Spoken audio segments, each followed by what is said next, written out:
Bonjour à tous, donc vous êtes bienvenus à l'atelier numéro 3 de ce colloque sur la parentalité des personnes en situation de handicap et la vie affective, intime, affective et sexuelle des personnes en situation de handicap. Donc, nous sommes bien contents de vous retrouver depuis hier soir et merci déjà pour la participation aux deux ateliers. Nous espérons qu'aujourd'hui vous allez aussi participer avec autant d'enthousiasme. Pour cet atelier aujourd'hui, vous aurez donc, pour ma part, moi à l'animation. Donc, je suis Agnès Bourdon-Buzyn, je suis maman en situation de handicap, j'ai 4 grands-enfants. Je suis militante de APF France Handicap et je suis membre du comité parentalité, administratrice de France Asso Santé. Vous aurez comme intervenant Anne-Claude Levoyer, qui est directrice adjointe des affaires publiques à la FM Téléthon, et Malika Boubaker, conseillère nationale APF France Handicap, qui vont vous présenter toutes les deux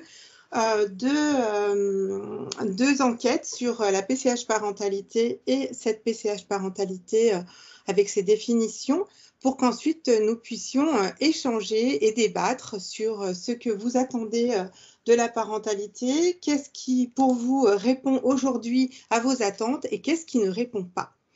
Voilà, alors cet après-midi est très ouverte et bien sûr, si on l'a nommé PCH parentalité, il est entendu que pour le comité parentalité, la PCH, avant de concerner la parentalité, elle doit aussi concerner la vie affective, intime, affective et sexuelle des personnes en situation de handicap. Donc évidemment, le débat est très ouvert sur vos attentes. Je vais donc commencer par donner la parole à Anne-Claude qui va vous mettre un petit PowerPoint et vous expliquer un petit peu en premier point ce qu'est la PCH. Merci Anne-Claude. Merci Agnès. Bonjour à toutes et à tous. Bienvenue dans cet atelier. Donc effectivement, je vais vous partager mon document. On vous a préparé un petit support pour jalonner un petit peu notre présentation. Alors, si j'y arrive. Alors, juste le temps que tu le fasses, j'en profite Anne-Claude, j'ai oublié de rappeler, vous avez tous vos micros qui ont été fermés par les administrateurs et les modérateurs de cet atelier. Pour prendre la parole, si possible, après, ça sera après les présentations, vous pourrez lever la main afin de nous signifier que vous voulez parler ou alors mettre vos questions, vos demandes de parole dans le chat. Il y a des modérateurs sur tout le chat et sur la vidéo pour repérer qui veut parler. Voilà. Merci de votre attention. Alors, est-ce que vous voyez tous mon support? Parfait. Parfait, très bien. Alors, ce qu'on vous propose pour commencer, c'est déjà un petit rappel finalement du contexte d'apparition du principe de compensation lié aux besoins en matière de parentalité. Hein.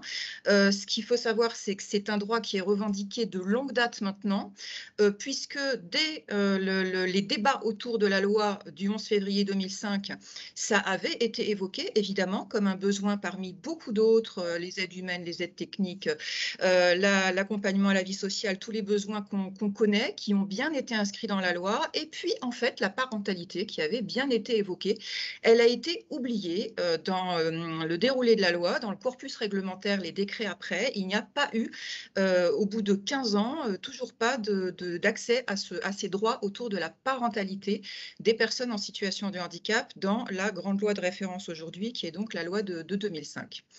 Alors, pour autant, tout au long de ces années, donc depuis 2005, c'est vrai que les différentes associations qui représentent les personnes en situation de handicap ont eu l'occasion de revendiquer pour obtenir ce droit. Alors, c'est notamment le cas, bien entendu, du comité parentalité qui s'adresse à vous aujourd'hui avec un certain nombre d'actions, hein, notamment une table ronde au ministère des Solidarités et de la Santé en février 2019, parmi autres choses.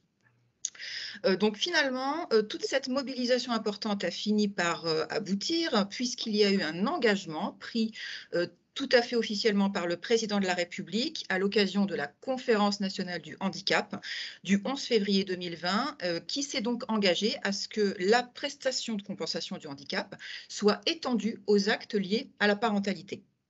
Voilà, donc c'est pour ça que tout au long du second semestre 2020, les textes ont commencé à s'élaborer, mais ça s'est élaboré un petit peu dans la précipitation et on s'est retrouvé en fait, à la toute fin d'année 2020 avec un décret qui est apparu, sans beaucoup de concertation en amont, donc décret du 31 décembre 2020 pour une mise en application dès, le 1er janvier, donc dès le lendemain. C'est pour ça, et vous le verrez tout au long de notre présentation, qu'on constate quand même beaucoup d'improvisation, insuffisamment d'anticipation, hein, dans l'élaboration, dans la mise en place de ce nouveau droit, ce qui explique beaucoup des difficultés qu'on constate aujourd'hui. Donc effectivement, c'est aussi pour ça, et on aura l'occasion d'y revenir avec Malika Boubaker, que nous avons dû participer à un groupe de suivi donc, de cette PCH pour évaluer un petit peu la façon dont elle a pu se mettre en œuvre tout au long de l'année 2021, puisqu'elle n'avait donc pas été vraiment bien préparée. Alors, donc, de quoi s'agit-il exactement, cette prestation de compensation du handicap parentalité, qui est décrite, comme je vous l'ai dit, par ce décret, hein, du 31 décembre 2020. C'est un dispositif finalement relativement simple pour la bonne raison que ça repose sur la forfaitisation et ça aussi, on va évidemment beaucoup y revenir. Ça repose sur 2 forfaits. Un forfait qui concerne les aides humaines, un forfait qui concerne les aides techniques. Donc avec, dans chacun des 2 cas, des conditions d'éligibilité bien particulières et qui sont quand même assez restrictives. Donc concernant le forfait aide humaine, la condition, c'est d'être éligible, alors non seulement à la PCH, mais à la PCH aide humaine, hein. Il faut que le parent en situation de handicap soit éligible à la PCH aide humaine et il faut aussi qu'il ait un enfant âgé de moins de 7 ans. Voilà, donc déjà, on voit que le périmètre est assez réduit. Le versement est mensuel et donc il dépend de l'âge de l'enfant, c'est-à-dire qu'on a une somme forfaitaire qui équivaut à 450 € lorsque l'enfant est âgé de 3 à 7 ans, donc ça représente 15 heures d'aide humaine par mois, et un peu plus, donc le double, 900 € par mois lorsque l'enfant est en bas âge, donc entre la naissance et les 3 ans de l'enfant, ce qui équivaut à 30 heures d'aide humaine par mois. Il y a le cas particulier des familles monoparentales qui a été pris en compte avec une majoration donc à hauteur de 50% de ces volumes d'heures d'aide humaine lorsque le parent en situation de handicap élève seul son ou ses enfants. Ça, c'est donc pour le forfait aide humaine. Le forfait aide technique, avec également des conditions assez restrictives, un petit peu moins d'éligibilité. On a la nécessité d'être éligible en tant que parent à la prestation de compensation du handicap, tout confondu. Donc là, on n'a plus la nécessité d'être éligible seulement à la PCH aide humaine. Et le droit est ouvert pour chaque enfant jusqu'à l'âge de 6 ans. Le versement, il est ponctuel puisque là, on est sur une somme forfaitaire qui est versée à la naissance de l'enfant, donc à hauteur de 1 400 €, au 3e anniversaire de l'enfant, là, ce sont 1 200 € qui sont versés, et également au 6e anniversaire de l'enfant, 1 000 €. Et donc, si on a plusieurs enfants jusqu'à l'âge de 6 ans, ça peut être versé à chaque fois pour un nouveau forfait technique. Ce qui n'est pas le cas pour le forfait aide humaine. On y reviendra, je pense. Alors, qu'est-ce qu'on en pense très rapidement? Et bien sûr, le but aujourd'hui, c'est d'ouvrir le débat avec vous hein, sur cette PCH. Ce qu'on en pense finalement, c'est que les conditions d'éligibilité, elles excluent de fait un grand nombre de parents en situation de handicap, puisque, comme je vous l'ai dit, il est nécessaire d'être éligible à la PCH et pour les aides humaines à la PCH aide humaine. Donc évidemment, dans un certain nombre de situations de handicap, vous le savez, on n'est pas éligible aujourd'hui malheureusement à la PCH et pour autant, les parents en situation de handicap peuvent évidemment avoir des besoins liés à leur parentalité. On a également le caractère forfaitaire de cette PCH qui pose question, puisque il empêche finalement d'être dans le principe même de la loi de 2005, c'est-à-dire une évaluation très individualisée des besoins de chaque parent, de chaque famille, puisque ces besoins peuvent être évidemment très variables selon le type de handicap, selon l'environnement, selon le mode de vie de chaque parent, de la famille. Donc c'est vrai que ce principe de forfaitisation, il pose vraiment question et là aussi on y reviendra. Et puis également, dans la question des barrières d'âge pose un peu problème, puisque ces forfaits ne peuvent être versés que jusqu'aux 7 ans de l'enfant, en particulier le forfait aide humaine. Donc on peut bien imaginer que les parents en situation de handicap ont des besoins d'accompagnement de leur parentalité au-delà des 7 ans de l'enfant, qui a priori ne sont pas vraiment autonomes à cet âge-là, sauf exception. Et autre difficulté aussi, c'est lorsque le bénéficiaire de la PCH a plusieurs enfants, le nombre d'heures qui est accordé est celui qui correspond aux besoins reconnus pour le plus jeune de ces enfants. Donc, concernant les aides humaines, le forfait ne va être versé que pour un enfant, même si dans la famille, il y a plusieurs enfants de moins de 7 ans. Donc ça, c'est aussi une condition que nous trouvons plutôt restrictive. Un dernier élément, c'est lié autour du périmètre, là encore, de cette PCH, puisque pour justifier de l'attribution de cette PCH parentalité, outre évidemment le fait d'être éligible à la PCH, il faut produire un extrait d'acte de naissance. Donc ça veut dire que pour tous les besoins qui sont liés à la période précédant la naissance de l'enfant, et nous savons que ces besoins existent notamment autour de la grossesse du parent en situation de handicap, eh bien, il n'y a pas de versement possible, il n'y a pas de prestation possible avant la naissance. Voilà. Donc, ce que nous pouvons aussi vous dire dès maintenant, et là encore, le débat probablement va nourrir cet élément-là, c'est que au moment de la mise en place de la prestation, donc au moment de la publication du décret fin 2020, les pouvoirs publics avaient plus ou moins imposé ce principe de forfaitisation avec une clause de revoyure, c'est-à-dire que l'idée, c'était d'évaluer pendant toute l'année 2021, étant donné les conditions d'improvisation que je vous ai décrites en préambule, évaluer la façon dont cette PCH parentalité allait se mettre en œuvre pour éventuellement en revoir les contours, les conditions, et peut-être aller vers une individualisation au bout d'un an. Voilà, ça va être un petit peu l'objet de ce que Malika va vous présenter dans un second temps. Alors là, je vais vous présenter très rapidement quelques éléments qui sont issus d'une enquête que nous avons menée à la FM Téléthon, donc une enquête qui visait à mi-parcours de l'année 2021, donc entre la mi-juin et la mi-juillet 2021, à évaluer justement ces conditions de mise en œuvre de la PCH parentalité. C'était notre objectif pour cette petite enquête, donc qui a été menée à la fois auprès des services régionaux, donc les services qui, à la FM Téléthon, accompagnent les personnes en situation de handicap au quotidien, et nos représentants dans les instances des MDPH. Donc, dans l'objectif notamment de discerner le degré, le niveau d'information dont les personnes concernées avaient pu bénéficier sur ce dispositif totalement nouveau, la façon dont le droit avait pu être attribué ou pas, et puis d'éventuelles difficultés d'application. Donc, ce que nous avons pu constater, c'est que en termes d'information des usagers, à mi-2021, il existait encore un très fort déficit d'information. Donc, un grand nombre, 78% des familles, des personnes concernées, donc des personnes avec un droit ouvert à la PCH au 1er janvier 2021, qui n'avaient pas ou pas encore eu cette information de la possibilité éventuellement de demander une PCH parentalité. Donc, c'est quand même un chiffre assez énorme. Et ça souligne bien, en tout cas pour l'année 2021, le risque de non-recours ou de recours tardif à cette PCH chez des personnes qui pourtant pouvaient y prétendre avec des droits ouverts, notamment à la PCH aide humaine. Donc, ça suppose aussi des différences de traitement importantes, on y reviendra, d'une personne à l'autre selon de quelle MDPH elle a pu dépendre. Alors, nous avons posé un peu la même question aussi à nos représentants associatifs, donc qui siègent dans les instances commission exécutive et commission des droits et l'autonomie des personnes en situation de handicap. Et là, alors, l'information était forcément et heureusement un petit peu mieux passée, mais néanmoins, il y a quand même plus d'un tiers de nos représentants qui n'avaient toujours pas entendu parler de cette PCH parentalité à mi-2021. Et puis, dans la plupart des cas, ils en avaient entendu parler à travers des points d'information relativement rapides ou à travers l'examen des demandes en commission.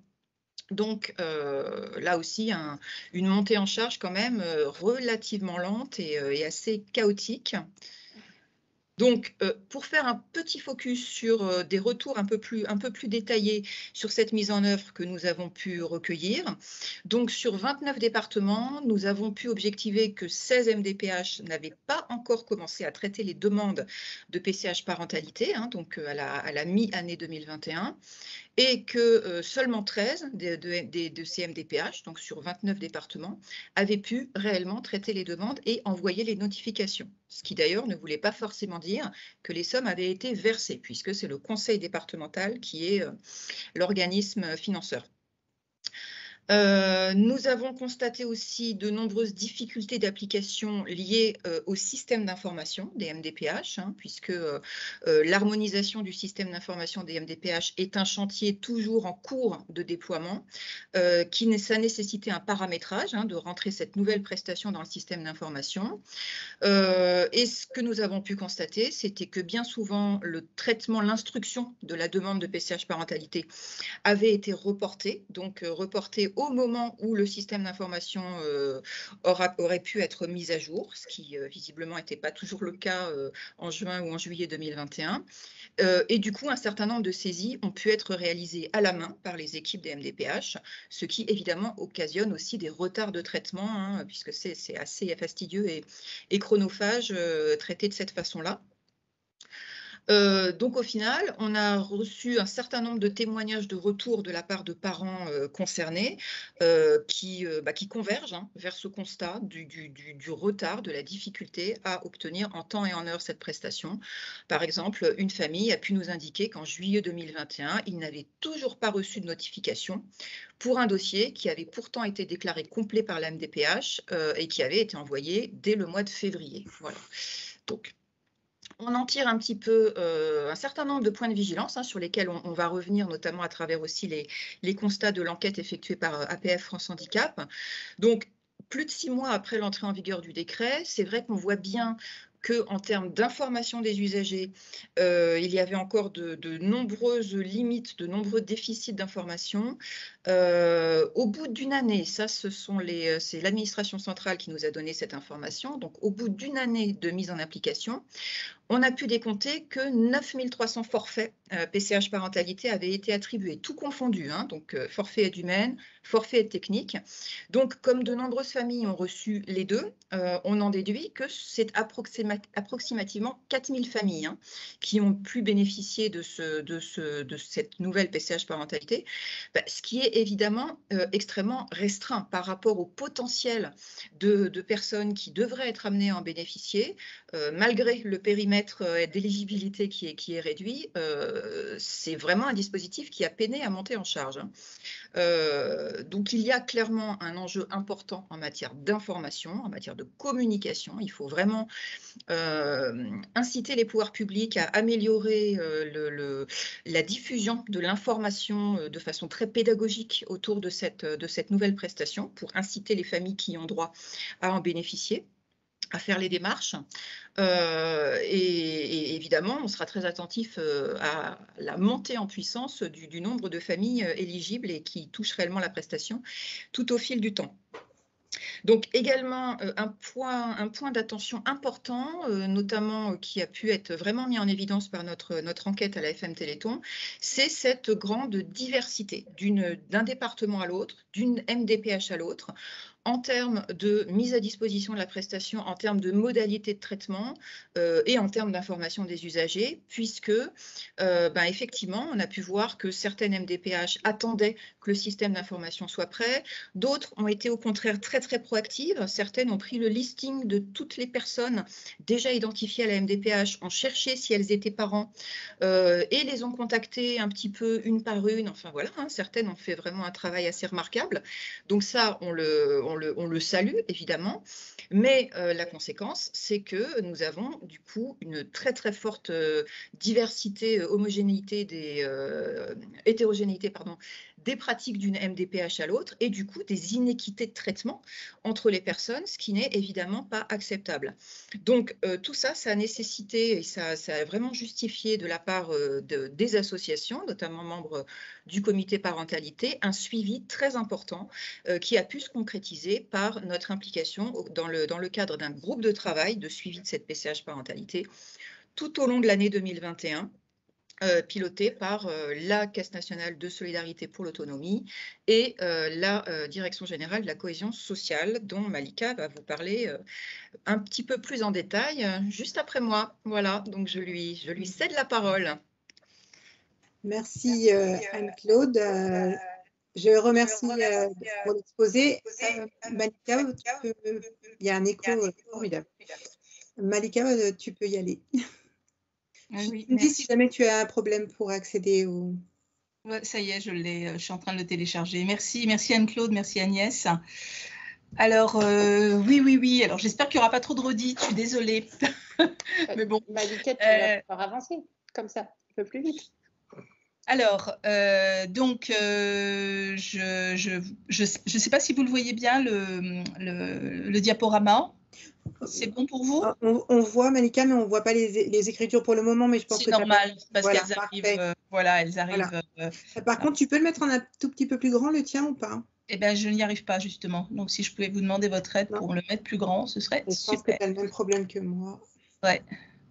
Sinon, c'est pas grave, je peux le... Bon.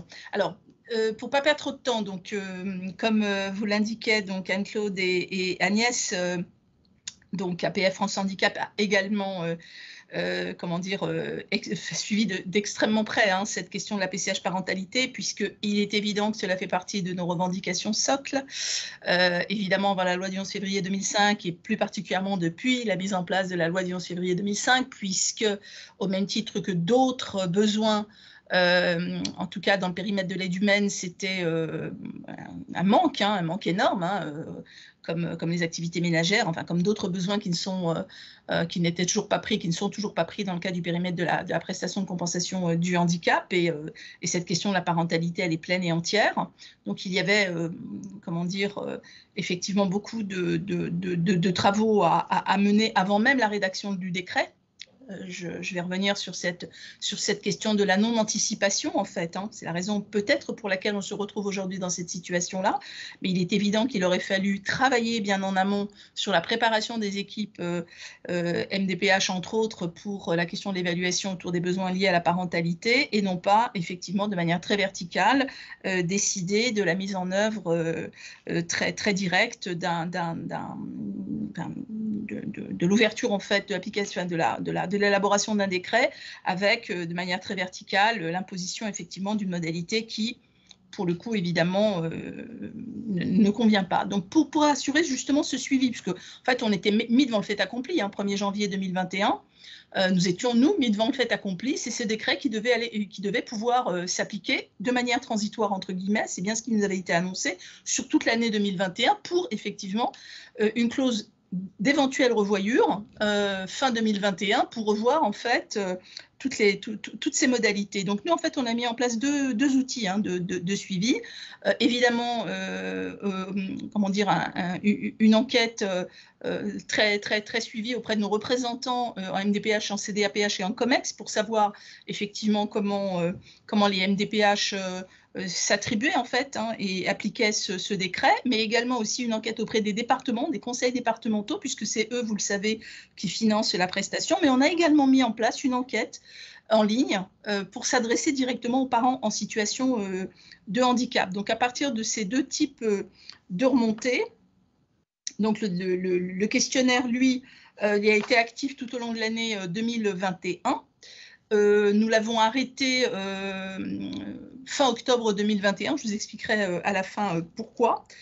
Et il donne donc à voir donc 164 répondants, tous parents en situation de handicap. On n'a pas eu des personnes qui se sont connectées, qui ont répondu au questionnaire et qui n'étaient pas concernées. Ce sont vraiment des papas et des mamans en situation de handicap qui ont répondu à ce questionnaire. Donc majoritairement des femmes, vous le voyez, près de 75%, majoritairement âgées entre 22 et 45 ans, près de 60%, majoritairement des parents en situation de handicap moteur ou en situation de polyhandicap, mais pas que. On a eu d'autres papas et d'autres mamans répondants qui avaient des difficultés sensorielles, qui avaient des difficultés psychiques, etc. près de 57% des parents sont des parents en couple. Près de 44% étaient des parents solo. Ah, je n'arrive plus à dérouler mon... Ah si, ça y est, voilà. Et donc, majoritairement, les répondants étaient des parents qui étaient tous les deux, enfin, n'étaient pas tous les deux en situation de handicap, un parent en situation de handicap et un parent non en situation de handicap, mais on a eu également des parents tous les deux en situation de handicap. Donc, nombre d'enfants dans la famille, c'est important aussi, c'est une question qui nous intéressait, et vous savez très bien pourquoi, puisque Anne-Claude vient de vous décrire en fait les critères d'ouverture et d'accessibilité à cette PCH. Donc 54% des parents avaient un enfant, mais 46% avaient au moins 2 enfants et plus, et 4% des répondants avaient même des jumeaux. L'âge des enfants, c'est également un élément d'information extrêmement important. Donc, 26% avaient des enfants entre 0 et 3 ans, 24% des enfants entre 3 et 7 ans, et plus de 13% avaient des enfants entre 8 et 12 ans. Et il y avait même des parents qui ont répondu qu'il y a des enfants évidemment au-delà de 12 ans, et ils étaient 12%. Et 7% des répondants qui sont donc des parents en situation de handicap, avaient eux-mêmes des enfants en situation de handicap. Je suis désolée parce que je vois en même temps des personnes qui rentrent, donc ça me gêne dans ma présentation, et en plus, je n'ai pas la vue sur mon diaporama. Donc, je voulais également vous dire que les répondants, les 164 papas et mamans, dont 60% n'étaient pas bénéficiaires de la PCH aide humaine. Vous savez que c'est un critère important pour pouvoir avoir accès à la PCH parentalité. Donc, c'était 60% en fait de parents qui n'avaient de toute façon, qui n'ont pas eu accès à la PCH parentalité. 69% ont fait part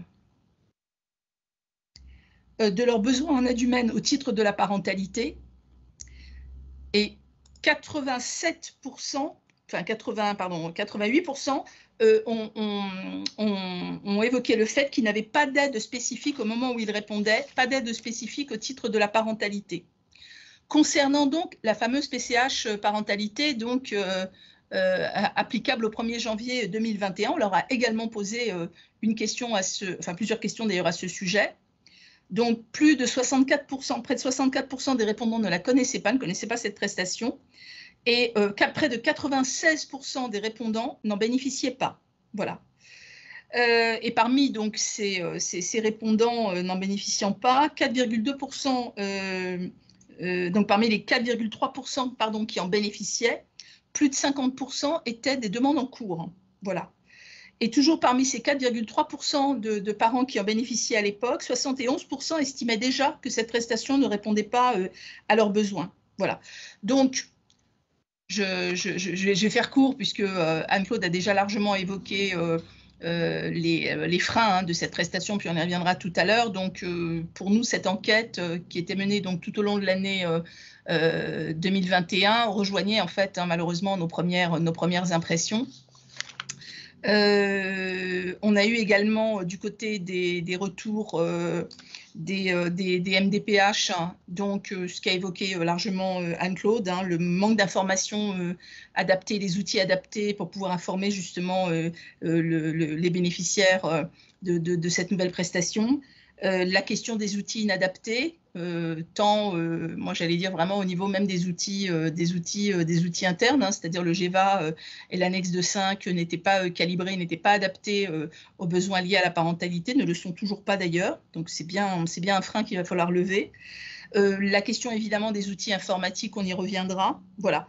Et ces constats, pour nous, restaient valables encore en novembre 2021. On a dû, nous, de manière très précipitée, mettre fin, faire des extractions concernant cette enquête à fin octobre, début novembre 2021, parce qu'on nous annonçait en fait un comité interministériel du handicap pour que l'on puisse justement donner des premiers éléments concernant le fameux rapport au gouvernement dont Anne-Claude vous parlait tout à l'heure. Voilà. On a également donc évidemment un retour des conseils départementaux. Donc, dès le début de la mise en œuvre, nous, on a fortement interrogé les conseils départementaux. Donc, ils disaient, dans leur grande majorité, ne pas connaître cette prestation. Ils n'avaient même jamais entendu parler, justement, de cet élargissement du périmètre de la PCH et de la PCH parentalité, enfin, de la PCH et d'humaine à la parentalité. En novembre 2021, ils continuaient toujours à faire part de leurs inquiétudes pour pouvoir la financer. Et je reviendrai sur cet élément extrêmement important à la fin. Et en novembre 2021, et encore maintenant, puisque nous le savons, les services payeurs des départements faisaient part également de leurs difficultés à pouvoir calibrer leur système d'information. Voilà. Alors, on me l'a demandé, donc je l'ai fait vraiment avec beaucoup de plaisir parce que voilà, nous on aime ça. La parole des personnes, c'est extrêmement important. Donc je vous invite, on va vous le mettre dans le fil d'information, dans le fil de discussion, pardon, à prendre connaissance de notre dernière extraction concernant donc cette enquête dans laquelle il y a des verbatims, donc les paroles des personnes, des papas et des mamans directement concernés, et vous allez voir, ce sont des paroles qui sont très fortes. J'en ai choisi vraiment quelques-unes très rapidement. Donc une maman qui dit « Je dois souvent être disponible pour elle, donc pour sa fille, ce qui m'empêche de faire autre chose et engendre beaucoup de fatigue. Emmener et la récupérer à l'école, les activités périscolaires, aider aux devoirs ou l'école à la maison pendant la pandémie. » Voilà. Il y a un autre parent qui dit « Parent solo, on n'a pas le temps de se reposer et la charge mentale est plus difficile à gérer. Je ne peux rien faire de ce qu'un parent fait normalement avec son enfant. Jouer, avoir des activités, même le conduire à l'école m'est impossible. Ma grande fille qui est étudiante est obligée d'assumer ce rôle avec en plus les courses et la cuisine. »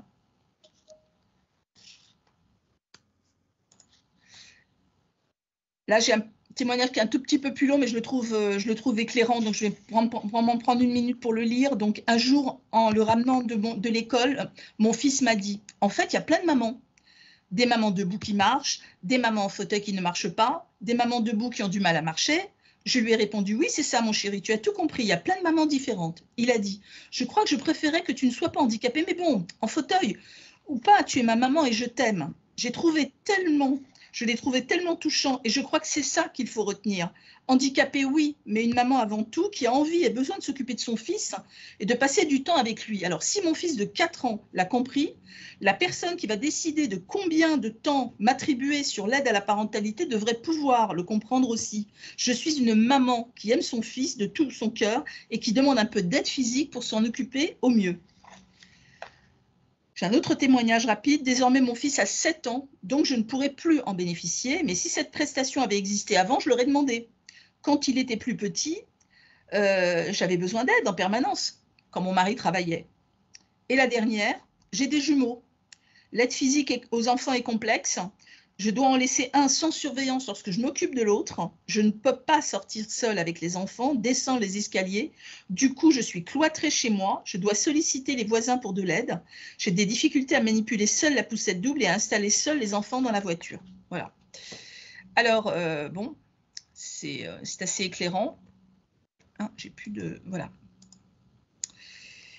Alors, rapidement sur le groupe de travail dont a parlé Anne-Claude, oui, on y a activement participé, hein, on a joué le jeu, nous, hein, on nous a demandé notre participation pour travailler dans le cadre d'un groupe de suivi animé par la DGCS et la CNSA avec un multipartenariat extrêmement intéressant, hein. Il y avait des MDPH qui étaient là, des associations un peu moins, malheureusement, voilà, moi je regrette, je pense qu'il y a eu des erreurs de casting quand même dans la composition de ce groupe du côté associatif.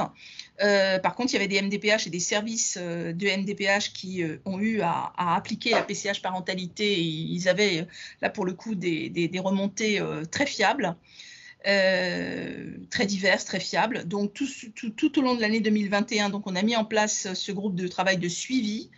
On est arrivé donc à la fin de l'année en vue de rédiger le fameux rapport au gouvernement qui est en cours de présentation actuellement au CNCPH. Voilà.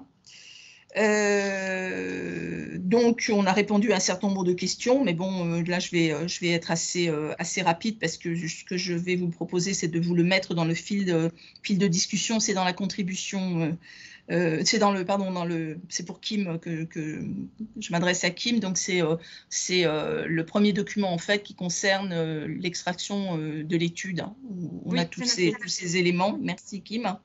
Voilà. Donc, dans leur grande majorité, donc pour nous, les parents en situation de handicap font part de leurs attentes, parfois longues, hein, donc quant à la prise en compte de leur demande PCH parentalité, et également des délais très longs dans le paiement de la prestation. Voilà, Anne-Claude vous l'a dit. Il y a encore des départements où le paiement n'a pas pu se faire faute de système d'information adapté à la mesure, alors que la demande date du début de l'année 2021. Par ailleurs, les parents en situation de handicap font part de leurs difficultés d'accès à la PCH parentalité du fait discriminant d'éligibilité à la PCH Edumel. Ils sont donc exclus du dispositif alors qu'ils ont bien des besoins de compensation majorés par leur situation de handicap. Alors ça, c'est un élément important parce que là, le décret, il a dit qu'il fallait être éligible à la PCH Edumel, sauf que les besoins qui sont pris en compte aujourd'hui au titre de la PCH Edumel, ce sont des besoins dits essentiels. Donc, se déplacer, aller aux toilettes, faire sa toilette, etc. C'est-à-dire que l'annexe de 5, normalement, aurait dû être modifiée pour pouvoir faire entrer, en fait, des critères précis concernant que l'aide à la parentalité, enfin, que un certain nombre d'actes liés à la parentalité. Mais comme ce n'a pas été fait, on se retrouve en fait, de fait, avec des parents qui sont exclus de la PCH parentalité parce qu'ils ne sont pas éligibles à l'aide humaine par rapport aux besoins essentiels, ce qui est déjà discutable et contestable, hein, puisque nous, on a un certain nombre de remarques déjà à faire sur cette partie-là. Mais on a également une autre revendication, une autre alerte à porter, qui est que, comme c'est une disposition verticale forfaitaire qui a été proposée et qu'on n'a absolument pas travaillé sur les besoins qui sont pris en compte aujourd'hui, donc élargir les besoins qui sont pris en compte aujourd'hui au titre de la PCH Edumel, puisqu'on n'y a pas intégré les besoins liés à la parentalité, on a bloqué le système en fait. Voilà. Donc il y a une double peine. Des parents qui auraient très bien pu y rentrer, même s'ils n'étaient pas éligibles sur les besoins essentiels au titre de la parentalité, mais ils n'y rentrent pas non plus. Voilà.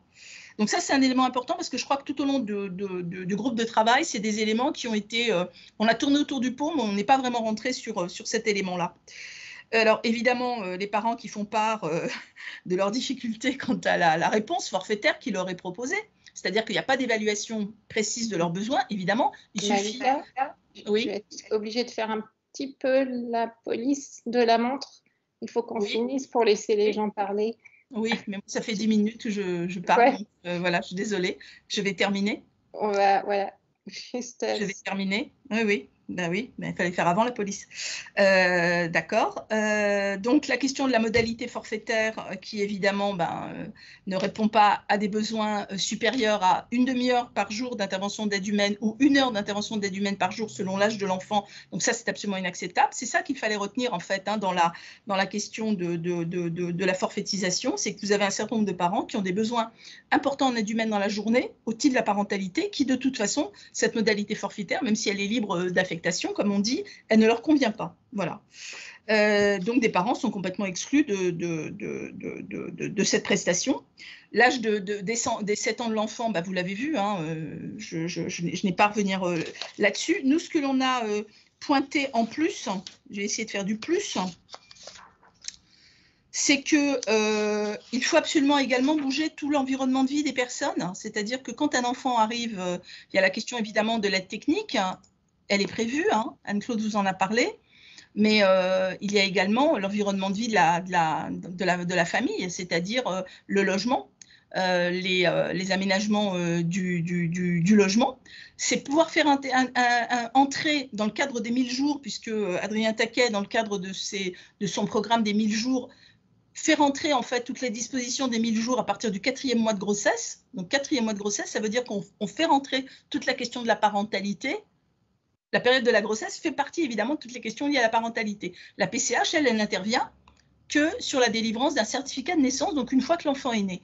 Et deux sous-remarques à partir du certificat de naissance, c'est que se pose et reste, elle est pleine entière, hein, la question des enfants adoptés. Comment, et là on n'a pas réussi à y répondre dans le cadre du groupe de travail, c'est-à-dire quid de la PCH parentalité pour des parents en situation de handicap qui ont adopté des enfants, voilà, quelles sont les pièces administratives à pouvoir fournir. C'est toujours pas réglé.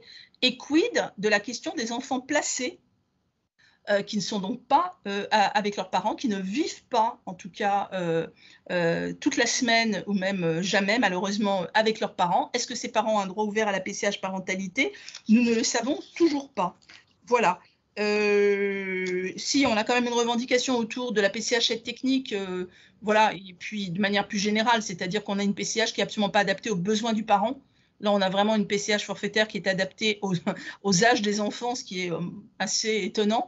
Mais il y a également, comment dire, des besoins liés aux aides techniques qui sont liés aux âges des enfants également, et non pas aux besoins du parent par rapport à son rôle de parent. Voilà. Donc nous, ce que nous avons suggéré, j'en termine là, c'est que le groupe de travail continue ses travaux, en particulier sur 2 axes. Toute la question de l'accompagnement, et des parents et des professionnels de MDPH par les SAPPH, donc les services d'accompagnement à la parentalité.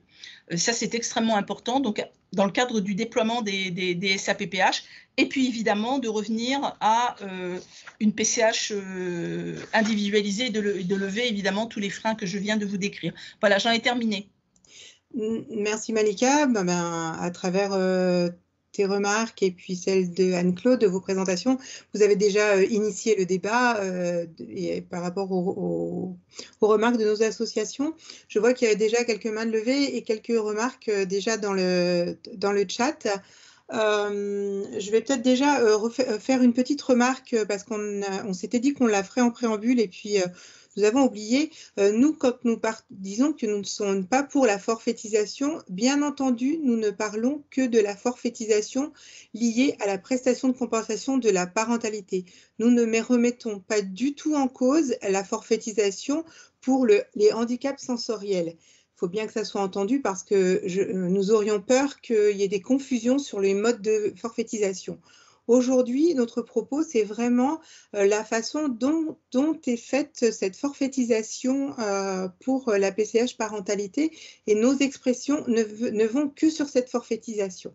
Voilà, une fois que j'ai dit cela, je vais prendre juste 2-3 petites questions dans le chat avant de donner la parole parce qu'elles vont vite partir avec beaucoup de gens qui sont bavards. Et notamment, il y avait donc une question sur que se passe-t-il en cas de grossesse multiple ? Eh bien, pour les grossesses multiples, il y a un droit qui est donné à des aides techniques multiples selon le nombre d'enfants. Un enfant, une prestation forfaitaire d'aide technique, 2 enfants, 2 prestations, 3 enfants, 3 prestations, etc. Par contre, dans le volet aide humaine, 1 enfant, 2 enfants, 3 enfants, 10 enfants, une seule aide humaine. Ça ne se multiplie pas avec le nombre de grossesses, ni avec les enfants de moins de 3 ans. Voilà, j'espère que j'ai répondu à cette question qui est revenue plusieurs fois dans le chat. Dans les personnes qui voulaient prendre la parole, je crois qu'il y a... Tu as une précision, Agnès? Oui, vas-y Malika. Malika, je te propose juste de ne plus partager ton écran. C'est ce que j'allais vous demander. Ah ben, je vais prendre le contrôle, c'est pas grave, j'en occupe. Voilà. Excusez-moi, je n'y arrivais pas. Moi, je veux juste effectivement porter une remarque à ta réponse qui est tout à fait juste. Il faut savoir que c'est tout au long du groupe de travail, toute l'année dernière. Il y a une synthèse vocale là qui... Voilà. Il faut savoir que la question justement des forfaits aides techniques, et plusieurs forfaits, etc., et la possibilité que plusieurs enfants aient plusieurs forfaits, ce sont des éléments qui sont arrivés tout au long du groupe de travail l'année dernière. Ce n'était pas quelque chose qui était figé dès le début. De la même manière que des besoins d'aide technique liés à la période de grossesse sont arrivés pendant le groupe de travail et ont été acceptés pendant le groupe de travail. C'est-à-dire qu'il y a des choses qui ont, des dispositions qui ont évolué quasiment en live là, pendant le groupe de travail. Voilà. Donc voilà, je voulais juste amener cet élément-là, ce qui fait qu'on reste toujours avec un étonnement, nous, de constater qu'il y a des dispositions qui ont évolué, puis pas d'autres du tout. Et pourquoi? Voilà. Je vais donner la parole à Alain Rochon. Oui, merci Agnès. Bonjour à toutes et à tous. Alors Agnès, tu as tort lorsque tu parles de gens bavards. Bavarder, c'est parler pour ne rien dire. Donc j'ai la prétention de ne pas faire partie de cette catégorie. que je vilipende moi aussi. Tu as parfaitement raison lorsque tu fais la différence entre les forfaits pour certains handicaps sensoriels. Il y a une cohérence, là je parle évidemment sous le contrôle des spécialistes que sont Anne-Claude et Malika. Les forfaits pour les sensoriels sont des forfaits qui sont demandés par les intéressés et par leurs associations. Alors que nous, je parle notamment d'APF France Handicap, nous continuons, comme l'a dit Anne-Claude tout à l'heure, à dire que la PCH a été conçue et doit rester une prestation individualisée. Je voulais simplement apporter en 2 phrases un élément de contexte. Ça a été dit, je crois que c'est toi Anne-Claude, décret du 31 décembre, application du 1er janvier. J'oserais dire c'est du Blanquer à Ibiza, c'est-à-dire que c'était d'une brutalité totale et que, vous l'avez dit toutes les deux, beaucoup de personnel des MDPH ont été troublés par ce changement de pied.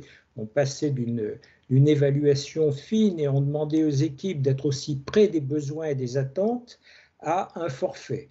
Mais on nous avait dit, vous inquiétez pas, de toute façon, pendant l'année 2021, on va fonctionner avec le forfait de façon à permettre à la prestation de décoller.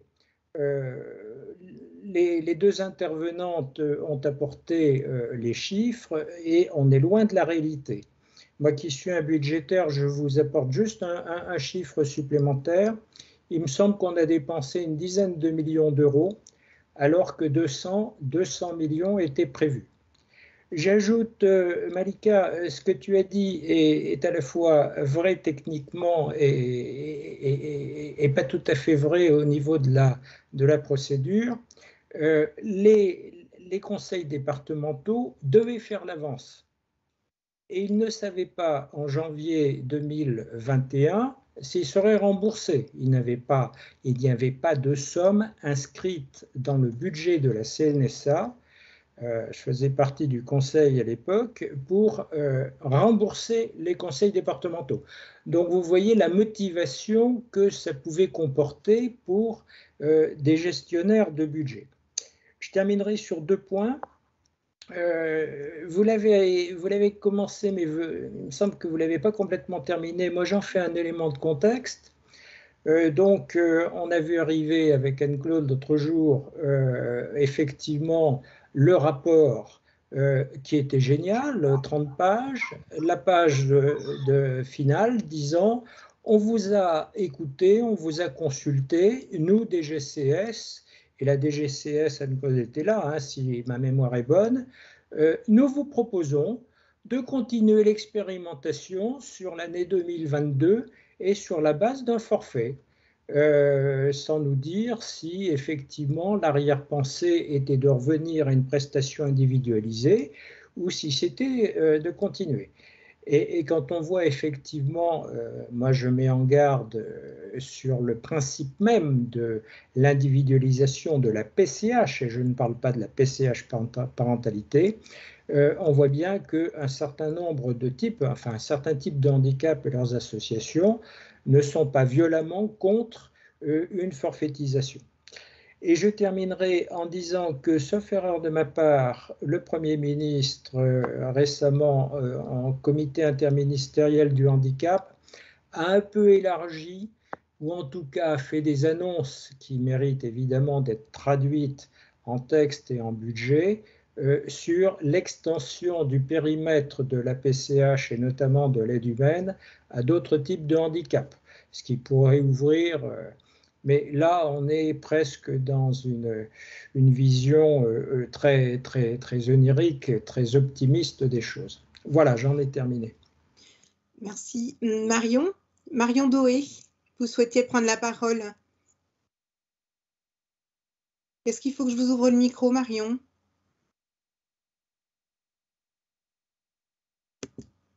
Le micro est ouvert normalement. Marion, le micro est ouvert, vous pouvez y aller.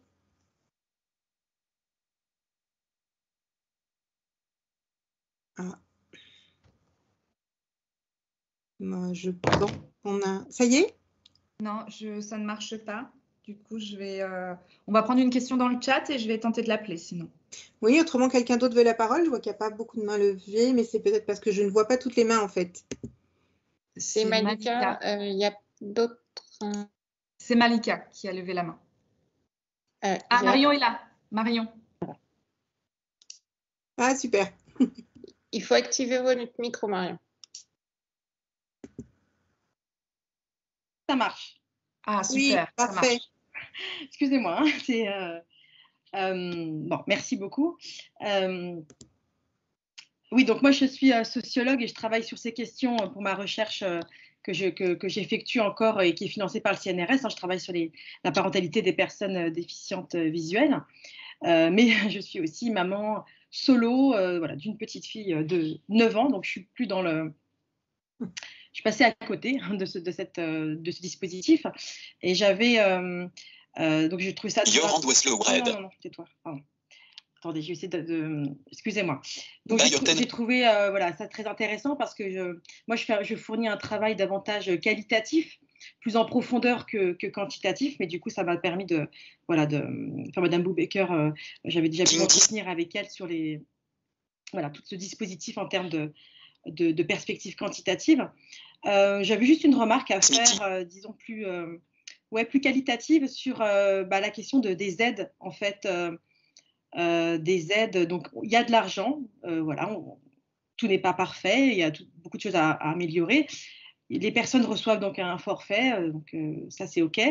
Et ensuite vient la question de finalement qui sont ces aides, comment ça va se matérialiser. Alors je voudrais peut-être pas empiéter sur peut-être le travail d'autres ateliers, mais je me posais simplement la question, et ce qui ressort de mon travail, c'est effectivement la formation de ces aides à la parentalité, puisqu'il ne s'agit pas de déposséder. Alors moi, le mot dépossession pour les mamans aveugles que j'ai interrogées est un mot très très fréquent. Quand l'aide peut être aussi une forme de dépossession et parfois même peut contenir une forme voilà, enfin pas d'agression, mais disons de violence, quand du coup l'aide fait tout à la place d'eux et que du coup l'enfant, à force de tomber, il va directement se diriger vers l'aide, vers la dame qui aide plutôt que vers sa maman. Enfin, il y a tout un travail en second temps, sans doute. J'avais juste envie de préciser cette question ensuite de la bonne aide humaine pour l'effectuation des tâches pour les parents en situation de handicap et spécifiquement des mères, en l'occurrence. Voilà, c'était mon propos. Merci Marion, et je vous rejoins tout à fait par rapport à ce que vous dites, par rapport à la formation. Et j'ai vu dans le chat, il me semble que c'est Anne Certain qui a marqué qu'il existe des aides aux familles qui sont c'est proposé par la CAF à la demande des parents. Les aides aux familles, c'est du droit commun. Donc il y a un certain nombre de... Pardon ? Les TISF, non ? Ça peut être des TISF ou ça peut être aussi des auxiliaires de vie sociale. Les auxiliaires de vie sociale qui sont des aides en droit commun. Et avec la prestation de compensation, on peut aussi demander à ces associations qui donnent ces prestations liées à la CAF. Donc, dans le milieu rural, c'est souvent les ADMR ou d'autres associations de loi 1901, l'UNA. Par exemple, ce sont des associations qui sont habilitées par les CAF et qui ont du personnel formé, y compris dans certaines, et je dis certaines parce que c'est vraiment pas toutes, au regard des parents en situation de handicap. Et donc, on peut utiliser sur ce forfait de 900 € ces prestations, des prestations liées à ces associations.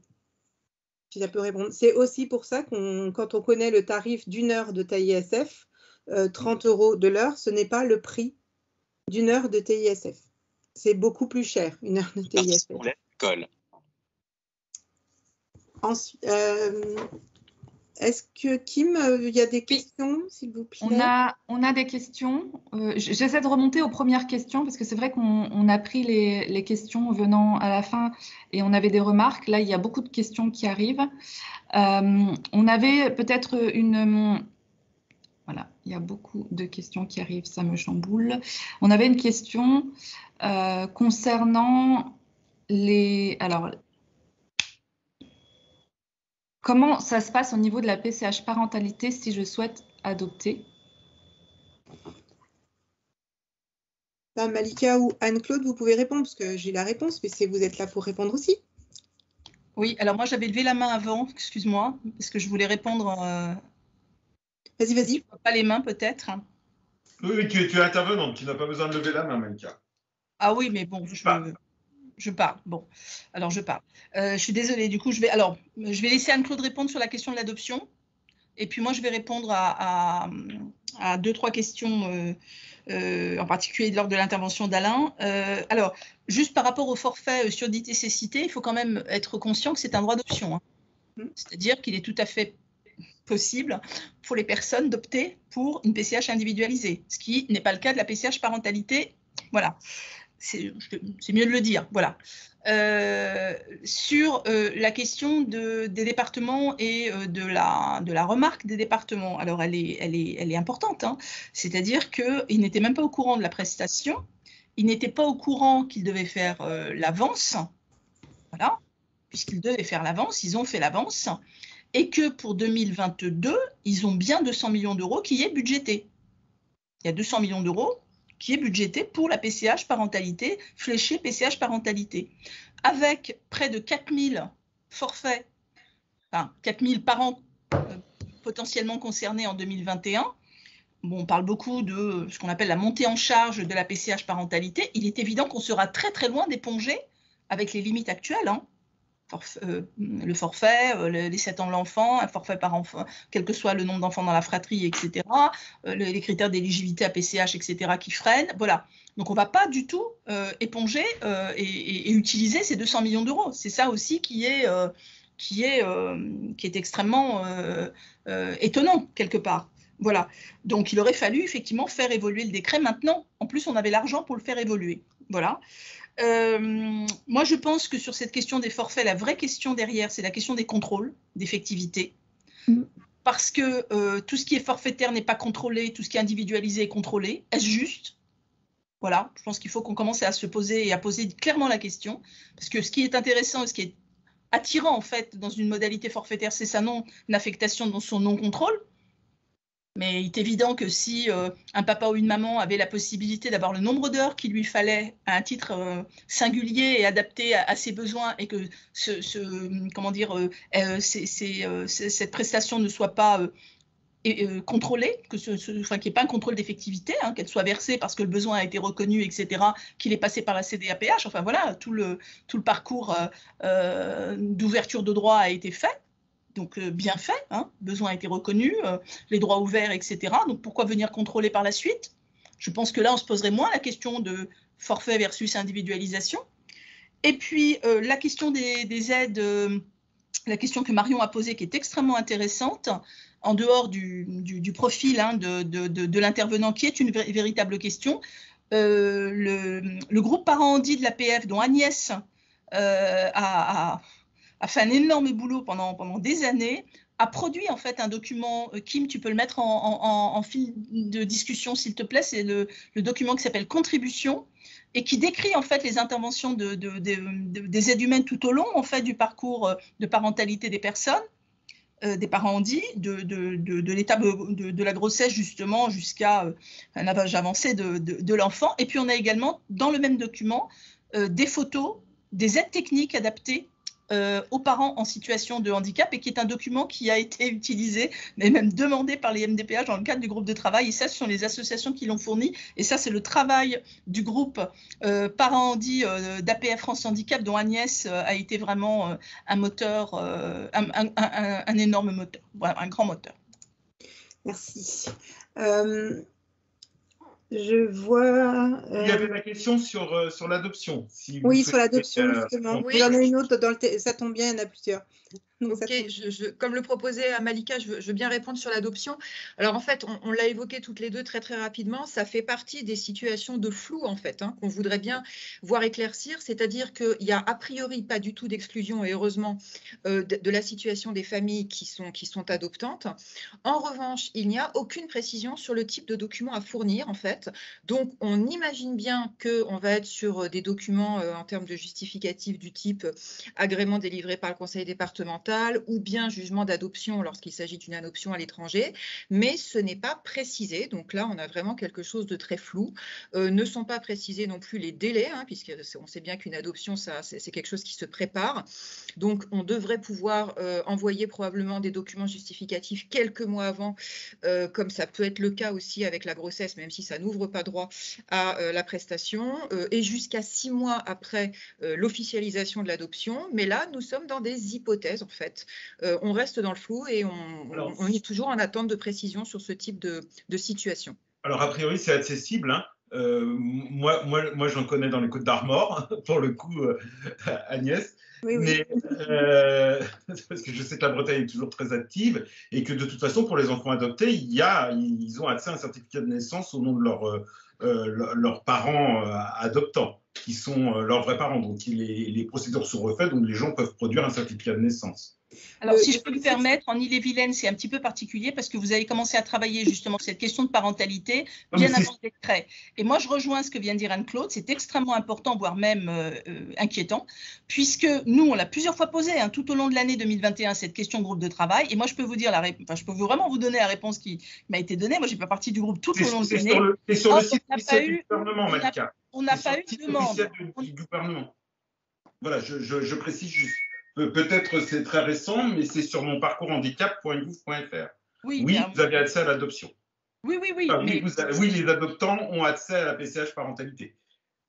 Donc, comme vient de le dire Anne-Claude, et qui est une véritable question, parce que vous savez, la MDPH, elle ouvre des droits qu'avec des pièces administratives. Nous ne savons toujours pas quelles pièces administratives sont valables. Et moi, je peux vous dire que les parents adoptants n'ont pas forcément un certificat de naissance. Voilà, c'est tout. Donc, la pièce administrative officielle aujourd'hui, c'est le certificat de naissance. Donc, pour nous, ça reste une question pleine et entière. Voilà. Et puis, de toute façon, on a toujours ce problème de critère d'âge. Et on sait très bien que dans l'adoption, le critère d'âge est très, très important. Donc, ça, c'est vraiment aussi notre cheval de bataille. Je rebondis sur une autre question, peut-être. Oui. Est-ce qu'il y a un tarif différent si les personnes souhaitent embaucher leur aide humaine plutôt que faire appel à une institution? Ce forfait ne donne pas le choix du mode d'organisation. Il n'y a aucun… Non, c'est un forfait. Point. 900 ou 450 €. Point. Et 1350 si on est maman solo de 0 à 3 ans. Ou maman ou papa solo. Donc non, il n'y a absolument rien. De toute façon, c'est un forfait. C'est bien le souci du forfait. Le forfait, on en fait ce qu'on veut. Si on veut payer sa voisine 10 € de l'heure, on peut. Pourquoi pas? C'est un forfait. Merci Agnès. Il y a beaucoup de questions, alors du coup, je poursuis. Pourriez-vous faire un rappel des mesures susceptibles d'évoluer suite aux travaux du groupe de travail? Allez-y toutes les deux. Moi, je veux bien répondre. Aucune. Ah non, mais c'est clair et net, c'est aucune. Voilà, tous les freins que l'on a décrits, Anne-Claude et moi, il n'y a aucune proposition pour faire lever les freins.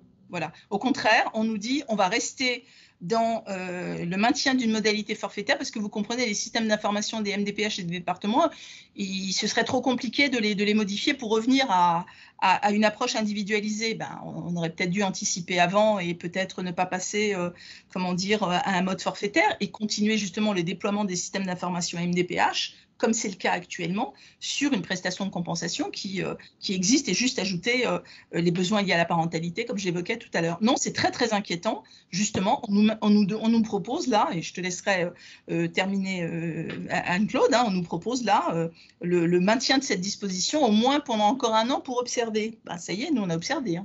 Alors, on va croiser les doigts. Madame Cluzel nous a annoncé lundi qu'elle serait à notre écoute sur les propositions d'évolution qui sortiront de ce colloque. Donc, peut-être qu'on va avoir là un peu de force.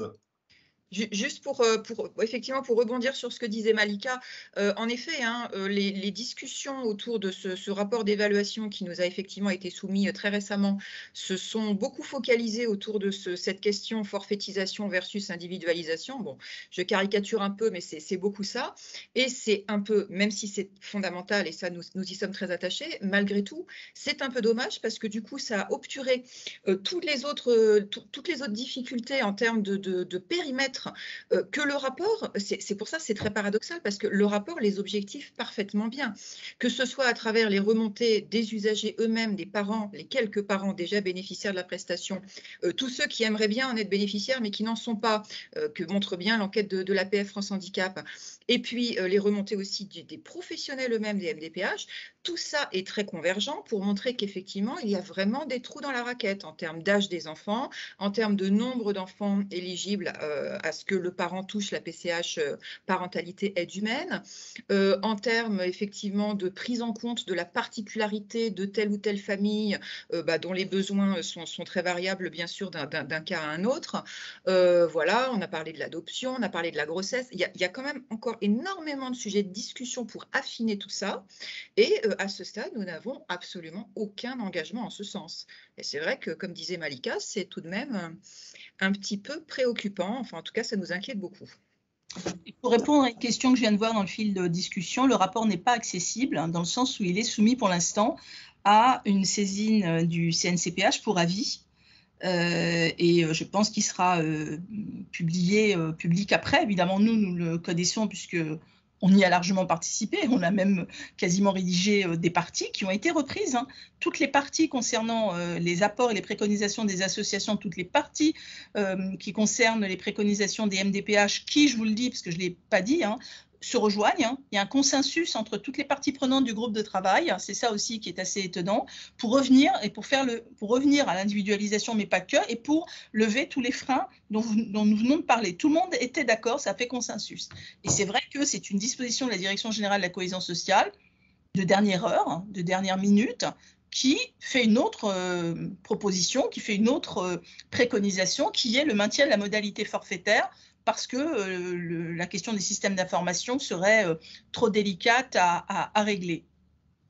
Voilà. Dans le suivi de ce questionnement, il y a Nathalie Bonnier qui pose cette question. La PCH parentalité était expérimentale sur 2021. Elle serait peut-être entérinée sur 2022. Les années à suivre, on ne sait pas. Mais elle a dit qu'elle a interrogé les 6 MDPH de la région centre où elle travaille, et personne n'est capable de dire si en fait les parents qui ont déjà fait leur demande et qui l'ont eu pour 2021 doivent-ils refaire la demande pour 2022 puisque c'était expérimental. Est-ce que ça va se poursuivre ou pas, leur questionnement? Et est-ce que les parents qui ont commencé à faire des dossiers, eh bien, ils doivent les faire au regard du forfait ou alors envisager une personnalisation de leur demande? Moi, je peux répondre. Normalement, toutes les notifications qui ont été faites, je ne sais pas si vous les avez remarquées, mais elles sont faites, évidemment, elles sont calées selon l'âge des enfants.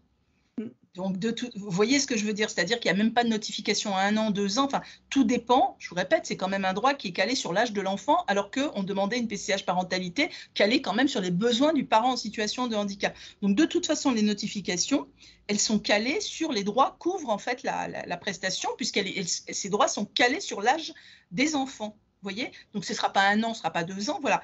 Et puis de toute façon, le droit il est ouvert, hein, le décret. Enfin, moi, ce serait quand même extrêmement étonnant quand même qu'on revienne sur cet acquis.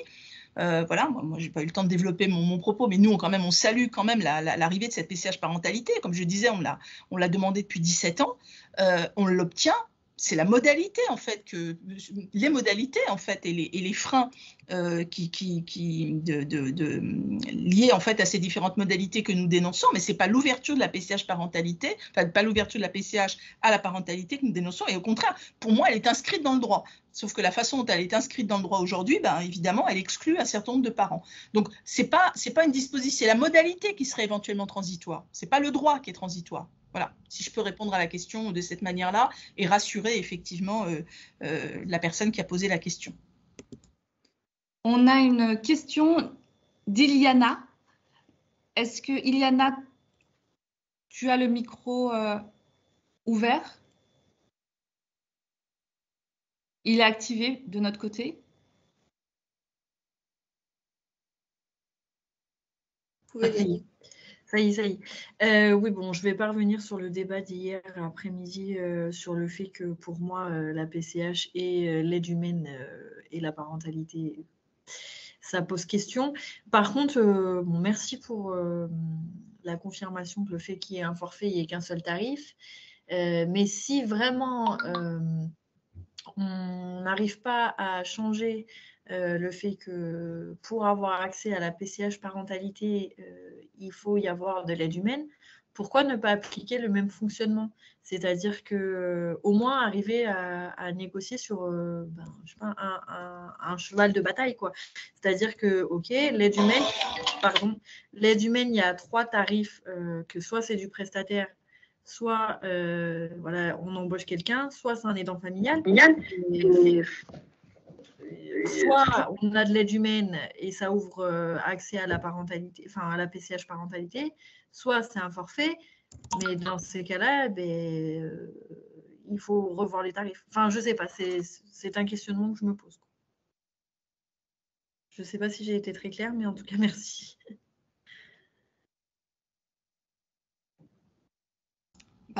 Comme le disait Agnès, vu que c'est un forfait avec des montants, une enveloppe qui est quand même bien figée, hein, 900 €, 450 €, pondéré, c'est un parent solo, voilà, c'est tout ce qui nous est proposé à ce jour. Hein. Donc après, comme le disait Agnès, hein, c'est très juste. C'est le principe même de l'enveloppe forfaitaire, enfin du forfait. Vous faites ce que vous voulez, vous vous débrouillez pour que vos besoins rentrent là-dedans. Voilà. C'est ça qui ne va pas, en fait. Ce que j'ai marqué dans le commentaire, c'est que je trouve que ça limite les libres choix de la personne. Enfin, ça, on est entièrement d'accord. Si une personne veut faire le choix d'avoir une nounou à domicile, elle n'a pas forcément envie de changer de nounou toutes les 5 minutes, quoi. Enfin, je ne sais pas. Donc, soit on enlève cette histoire de PCH aide humaine comme condition, et dans ces cas-là, OK, pourquoi pas un forfait? Ça laisse quand même la limitation. Enfin, je sais pas, je trouve que dans les deux cas, ça marche pas. Donc, si on peut pas gagner dans les deux volets, peut-être au moins sur un, ça serait bien. C'est là où la question du forfait, elle est quand même assez ambiguë, parce que là, vous venez de dire nounou. Mais la PCH parentalité, elle n'a pas été prévue pour être un mode de garde pour l'enfant. C'était un exemple que une personne valide, entre guillemets, veut avoir une nounou à domicile, elle n'a pas envie d'avoir un auxiliaire, enfin un changement de nounou tous les jours. Oui, mais je ne le disais pas par rapport forcément à votre comment dire, au comparatif que vous faisiez. C'est juste pour cranter en fait l'ambiguïté de la modalité forfaitaire. Parce que moi, j'ai entendu la ministre dire à un moment, vous pouvez faire ce que vous voulez de la PCH parentalité et pouvoir, alors je ne sais plus quelle était la phrase exactement, mais où il y avait effectivement une approche qui était, vous pouvez faire garder votre enfant, enfin, non. La PCH parentalité, comment dire, le principe même de la PCH parentalité, c'est que vous devez compenser la situation de handicap du parent en situation de handicap pour pouvoir lui permettre d'effectuer son rôle de parent, enfin de réaliser ses actes liés à la parentalité. Vous voyez, c'est pas un mode de garde de l'enfant. C'est toute l'approche ambiguë en fait d'une approche forfaitaire. Voilà. D'autant que les modes de garde du droit commun sont ouverts au même titre pour toutes les personnes en situation de handicap. Et encore plus, enfin, le fait est que même si vous ne travaillez pas, la plupart des personnes en situation de handicap peuvent avoir accès aux aides de droit commun pour la garde d'enfants du fait de leur indisponibilité, du fait de soins ou d'autres choses. Donc vraiment, le forfait parentalité n'est absolument pas pensé pour être le mode de garde de l'enfant. C'est vraiment, et ça vraiment, je veux qu'on soit clair ce soir, c'est une compensation du fait du handicap pour effectuer les gestes courants et nécessaires à l'éducation de son enfant, quel âge qu'il ait. Il y avait Sophie Chauveau, Achille Chauveau qui a fait une petite remarque dans le chat. Est-ce que Sophie, vous voulez prendre la parole? Non, elle est aphone. Alors, elle ne peut pas parler. Alors, on va peut-être du coup lire ce qui est écrit dans le chat pour elle. Donc, Sophie écrit « Dans certaines associations, les TISF ont une connaissance de l'accompagnement social, mais une faible expérience des handicaps et sont donc en difficulté pour s'adapter aux capacités réelles du parent et en difficulté pour faire confiance aux parents dans sa capacité à prendre ses décisions propres. Le besoin de formation est nécessaire dès la formation initiale des TISF et des AVS. Je pense qu'on a quelque chose à travailler là-dessus. Comme tu viens de le dire, Agnès, il s'agit de compenser, d'aider à compenser les incapacités des parents et à ne pas les remplacer dans le mode de garde. Donc, il y a également Liliane qui vient de lever la main. Moi, je voulais juste rebondir peut-être sur, c'est extrêmement important là ce qui vient d'être pointé, et c'est là où moi je dis vraiment, je pense que c'est la séance d'après hein, sur les SAPPH, c'est toute l'expertise que les SAPPH ont développée autour justement du savoir-être, savoir-faire évidemment, mais du savoir-être d'un accompagnant au titre de la parentalité. Et ça, c'est des éléments qui reviennent très très souvent. Et lorsque enfin nous on a SAPPH, enfin on en a plusieurs, mais on a notre SAPPH à Strasbourg par exemple, hein, le SAPPH APF France Handicap, où sa directrice Françoise Amé me disait que les auxiliaires de vie, parce qu'en fait c'est une extension, vous savez, des SAAD, des SAVS, enfin voilà, c'est une offre de services supplémentaires qui est proposée. Avec comment dire, une formation extrêmement pointue justement sur les aides à la parentalité, et elle me disait que les auxiliaires de vie qui intervenaient au domicile des parents en situation de handicap, c'était un motif d'attractivité aussi du métier. C'est un sujet extrêmement important là ces jours-ci hein, sur les métiers de l'aide à domicile, que cela suscitait comment dire une appétence et j'allais dire un intérêt absolument extraordinaire, qui avait quasiment un taux d'absentéisme égal à 0, et que justement c'était un métier particulier qui attirait énormément de jeunes hommes, de jeunes femmes, et puis peut-être de jeunes hommes aussi, ça je sais moins, mais parce qu'il y avait justement cette approche autour du savoir-être qui était un plus, enfin qui devrait être un plus d'ailleurs sur tous les métiers de l'aide à domicile, mais qui là était plus prégnant en fait dans l'apprentissage de ces auxiliaires de vie lorsqu'elles intervenaient auprès des parents en situation de handicap. Il y a, je suis d'accord Julia, un chantier énorme à mener et qui peut rendre attractif aussi ces métiers, et voilà, c'est un lien vers la table ronde d'après. La personne qui a levé la main, c'est Isabelle. Il y avait Liliane d'abord et après Isabelle. Oui, moi c'est juste une remarque. Dans les phrases qui sont dites, souvent on dit que l'aide à la parentalité donc n'est pas fait pour une garde d'enfants, mais à de la compensation du handicap du parent. On sait que beaucoup de personnes en situation de handicap sont très fiers d'avoir une réelle autonomie malgré leur handicap, et donc beaucoup ne rentrent pas dans les cases de la MDPH pour l'aide humaine. Mais si on prend le cas d'une hémiplégie, des faiblesses dans les bras, un début de sclérose en plaques, où la personne est encore autonome pour les gestes de la toilette, du repas et tout ça, mais qui met en danger son propre bébé, qui peut le tomber ou parce qu'elle ne pourra utiliser qu'un bras ou que les deux bras sont faibles, me pose question. Et je pense que, enfin, c'est ma pensée à moi, je me trompe peut-être, mais que ça doit être vraiment le cheval de bataille de toutes les associations et du groupe, c'est que vraiment soit pris en compte l'handicap de la personne et le danger encouru par le bébé ou l'enfant en bas âge du fait du handicap. Après qu'on travaille sur le forfait, sur tout ça, je pense que la priorité, c'est vraiment ça, parce qu'un enfant qui tombe, un bébé qui tombe parce que la maman ou le papa. Moi, j'ai été amenée à rencontrer un couple qui m'avait demandé de passer parce que le papa n'avait qu'un bras utilisé, et il était très frustré de ne pas s'occuper de son bébé. Et la maman travaillait.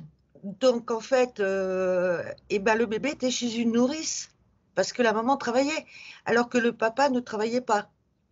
Et que s'il y avait eu la PCH parentalité, l'enfant aurait pu être beaucoup plus au contact du papa, même si le papa ne pouvait pas le sortir du landau, ne pouvait pas lui donner le biberon.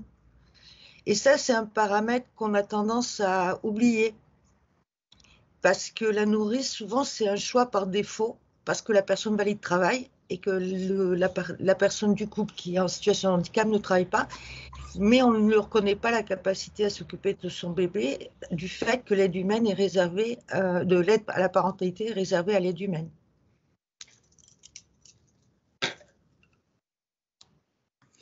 Moi, je veux bien réagir.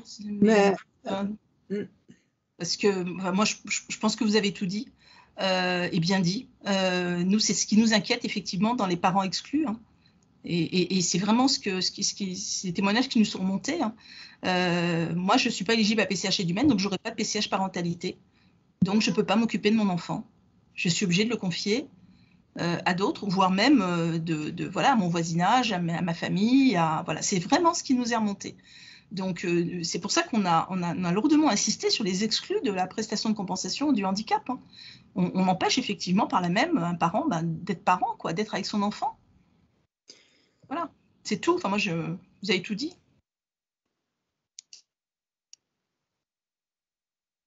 C'est Isabelle Puech qui souhaitait prendre la parole. Bonjour à tous et à toutes.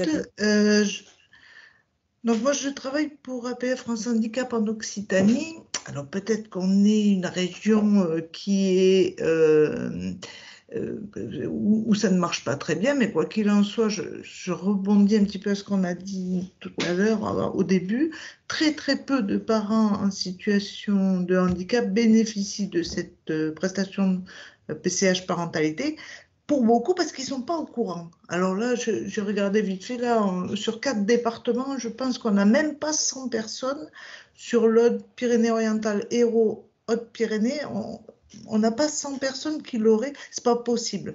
Donc il y a vraiment un déficit d'information. Donc ma question et le point que j'aimerais que vous puissiez porter, c'est sur le terrain, concrètement, comment les administrations peuvent se saisir de ce problème de communication vers les familles et comment qu'elles se donnent les moyens d'y arriver. Si elles le peuvent, c'est possible.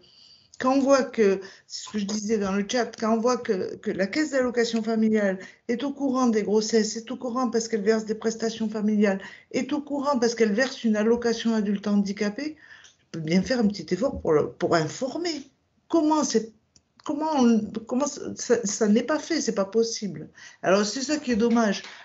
Il manque juste un petit quelque chose pour que ça se passe. Ça se fait pas.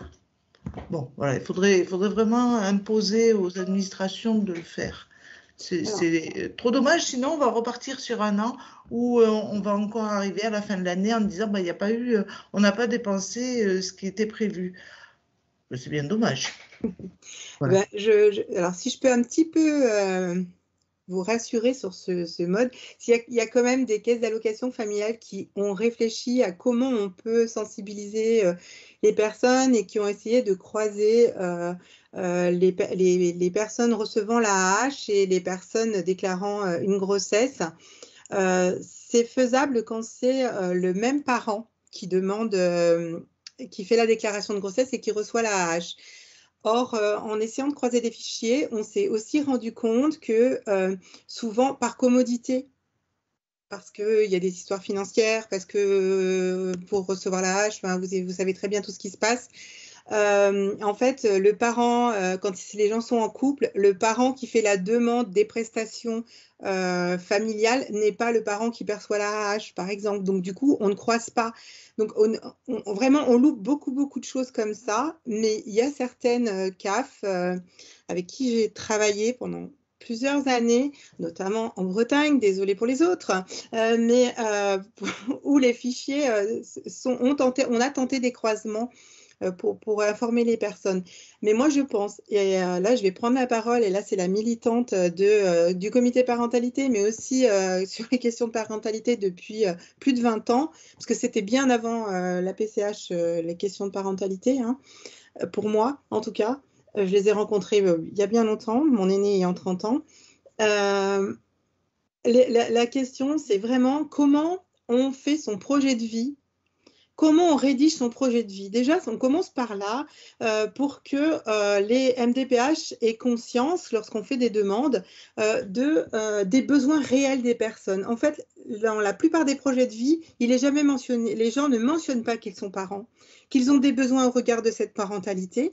Les assistantes sociales ou les conseillères familiales qui aident les gens à construire ces dossiers ne pensent pas à valoriser et à demander tous ces besoins en matière de parentalité, ces besoins de compensation. Du coup, les MDPH, elles n'en ont pas connaissance ou elles n'en ont pas conscience non plus. Donc, en fait, c'est un cheminement qu'on a à faire aussi auprès de tous les usagers des MDPH et des personnes qui demandent des prestations de compensation. Vraiment, même s'ils n'ont pas le droit ouvert aujourd'hui avec ce qui se fait, de faire la demande. Faire la demande, c'est déjà faire prendre conscience qu'il y a des besoins. Et pour moi, c'est essentiel parce qu'aujourd'hui, nous, on estime qu'il y a vraiment énormément de parents qui ont ces besoins-là. Or, même les MDPH ne sont pas capables de les quantifier parce qu'elles n'ont pas ces demandes. Donc, je crois que c'est vraiment un grand coup de gueule que j'ai aussi à faire aujourd'hui. C'est bon sang, quand les dossiers de MDPH partent, pensez environnement. La personne, elle ne vit pas seule. Elle a un environnement. Elle vit en famille, avec des enfants, même des petits-enfants. Elle a des besoins pour ses petits-enfants. Enfin, vraiment, ça me semble nécessaire qu'on ne peut pas conclure on pourra pas conclure cet atelier sans avoir mis ce point-là qui nous tient vraiment à cœur. Donc voilà, c'était un petit peu mon petit coup de gueule par rapport à ce que vous veniez de dire, mais c'est tellement important. Kim, il y avait d'autres questions que je n'aurais pas vues avant que nous terminions? Moi, je voulais peut-être réagir aussi à l'intervention d'Isabelle, c'est un échange qu'on a eu. Moi, je pense aussi, il y a un manque d'information, mais moi, je pense aussi que les personnes connaissent maintenant les freins d'accès.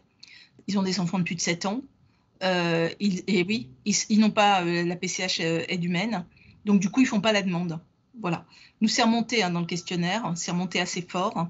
De toute façon, je n'y ai pas accès. Donc, c'est pour ça, le fait d'appuyer sur les freins aujourd'hui, il n'est pas normal que sur 4 départements, ce soit 100 parents en situation de handicap que 100 parents en situation de handicap, alors que sur un de tes départements, je le sais, il y a eu un rapprochement CAF MDPH. Donc, voilà. Donc, moi, je pense aussi qu'il y a, au-delà du manque d'information aussi, des parents qui n'y vont pas tout simplement parce qu'ils savent très bien qu'ils n'y auront pas accès. Et là, une dernière remarque, Agnès, à ta demande, Madame Bonnier-Nathalie qui dit qu'il faudrait que la PCH parentalité soit incluse dans le dossier national cerfatisé de demande de PCH. Oui, ce serait une bonne idée. Peut-être que ça permettrait à certaines personnes de prendre conscience qu'elles ont un droit.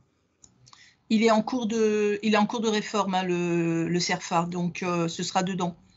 Il n'y a pas de souci, il sera dedans. Bonne nouvelle. Et de toute façon, il est déjà sur tous les sites institutionnels d'information, celui de la CNSA, celui de toutes les MDPH, toutes les informations y sont maintenant. Il y a des guides, il y a énormément d'informations. Moi, je crois aussi, franchement, à l'exclusion. Il y a trop de parents qui sont exclus, donc ils n'y vont pas, tout simplement. On va devoir se quitter, malheureusement, il est 17h02 et c'est un sujet, comme vous voyez, qui est très prégnant, comme les sujets que nous avons abordés dans les 2 autres ateliers. On a encore beaucoup à dire et vraiment, je vous engage à militer et à rejoindre les associations pour vraiment faire valoir ce droit, que ce soit à la parentalité, mais aussi à la vie intime en matière de compensation et nous aider dans ce combat. Vous allez avoir l'atelier suivant sur les SAPPH et les centres ressources. Juste, je dis ça parce que il y avait une question par rapport au portage pour les personnes qui sont en difficulté et tout ça, et c'est quand même le rôle dans certains SAPPH qui existent. Il y a aussi des solutions pour ces parents qui ne peuvent pas porter, et voilà, je vous invite aussi à aller vous informer dans les SAPPH qui existent. De tous ces modes de portage qui existent pour les différentes formes de handicap. Voilà, je vous remercie beaucoup. Je vous souhaite une excellente poursuite de colloque pour ceux qui vont poursuivre avec nous. Et pour ceux qui nous rejoindraient demain, je vous dis à demain et je vous souhaite une excellente soirée. Merci de votre participation et surtout n'hésitez pas à continuer à nous envoyer vos remarques et vos mails. Et si vous voulez en savoir plus sur les SAPPH, n'hésitez pas à venir tout à l'heure. Dans une demi-heure. Au plaisir. Dans une demi-heure. Merci. Prenez un petit café, un petit thé, et puis revenez-nous en pleine forme. Au revoir. Au revoir. Merci Anne-Claude. Merci Malika.